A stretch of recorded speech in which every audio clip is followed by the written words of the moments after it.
Hey guys, how's it going? This is Natenator.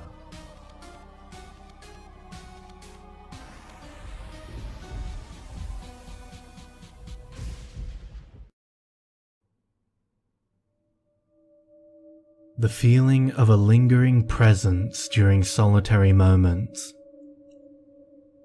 Everybody gets that feeling. I'm sure you have too. What you probably haven't done is try to explain its occurrence. See, here's the thing. I had this feeling a few nights ago when I was in my room trying to go to sleep. I laid down, curled, facing the wall which my bed is positioned next to. I slowly but surely felt something stand behind me, as everybody does at some point in their lives.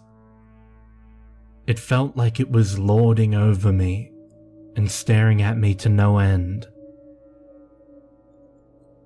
The funny thing about human psychology is that it absolutely hates unknown things, which would be why we try to come up with an explanation for seemingly enigmatic events.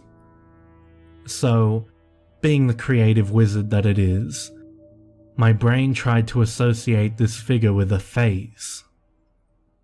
Unfortunately, I was somewhat terrified, so my brain, as any brain would, decided to combine the figure and the sense of fear together to give the figure a face that would warrant such fear. The brain can't create faces, so it copies and pastes any face you've seen from anywhere. But given this context, it'd usually be the most nightmare-inducing face you've ever seen. Also, given the context, this horrifying figure would be standing right behind you. Usually at this point, rational thought would take over. You try to reason with yourself as to why your worst nightmare isn't standing right behind you. It'd usually work, and at times where it didn't, you'd usually muster whatever courage you have and turn around to look behind you. Well, at least it's what I did. And, as expected by both you and I, nothing was there. This is usually followed up by reinforcing yourself with proofs as to why there couldn't be anything behind you. I never heard the door open, and I never heard footsteps, are usually the common ones in this scenario. You'd laugh at yourself for being stupid and go to sleep. This is the common thought pattern associated with the eerie feeling of being watched. There's probably a branch in psychology dedicated to this feeling, seeing as it's ridiculously widespread. One thing that I can be certain about is that this feeling would always end due to what is known as lex parsimoniae. This is better known as Occam's razor. It states that the simplest explanations are usually the best, and in situations such as my own, we can usually create explanations that are wonderfully wrapped in a package of rationality and reason. And that's exactly what'll get you killed. Have you ever thought about why you get these feelings? Not many people do. The downside of Occam's razor is that it blinds people from seeing another side to an event. To an average human being, for something to truly exist, it would usually need to conform to the laws of nature.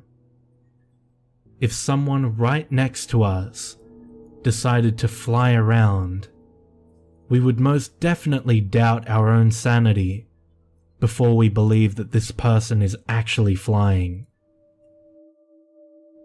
But what if the watcher conforms to no laws? What if the reason I didn't hear the figure was because it could fly, or at least hover at will? What if the reason I didn't hear the door open was because the figure can move through objects at will? What if the reason why I didn't see the figure was because it can render itself imperceptible at will? At this point, you'd be asking yourself where the evidence for this figure's existence is. But why would such a being, one that can defy every law of nature at will, leave evidence? I mean, if it is trying to frighten me in some way, I see no reason for it to leave traces of itself so that we can conclude that it exists. Perhaps it was only there that night to acquire the description of the face that I fear most, and that what we normally recognize as the feeling of being watched is simply a tool used by this figure to extract a facial design that we are terrified of. And what would it do with this? Make it a reality. By now you should have realized that there is absolutely no reason to deny this being's existence. The only reason we would deny it is due to the figure posing as a complex explanation to the feeling that someone is watching, rather than a simple one. I don't know who you are or where you are, but I hope you understand that the next time you suddenly get the thought that someone or something is watching you, just remember that you're playing the hidden game, and there's nothing you can ever do about it.